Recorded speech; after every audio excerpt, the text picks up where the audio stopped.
হ্যাঁ, আমি বদলে গেছি, অনেকটা বদলে গেছি।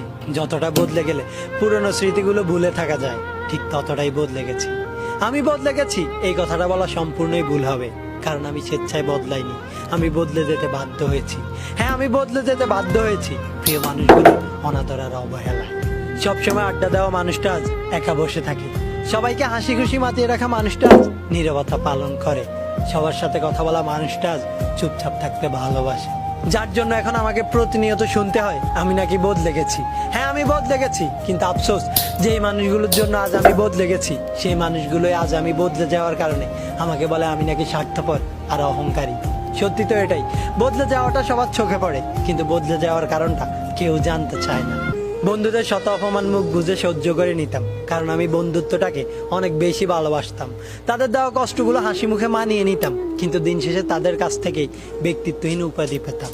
ভালোবাসার মানুষটি ইগনোর করার পরেও বেহায়ের মতো বারবার তার কাছেই ভালোবাসা চাইতাম, কিন্তু বিনিময়ে শুধুই অবহেলা পেতাম।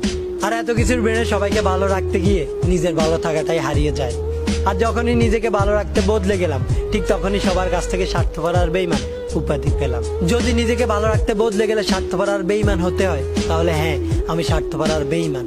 সত্যি আমি অনেকটা বদলে গেছি, নিজেকে ভালো রাখতে আমি অনেকটাই বদলে গেছি।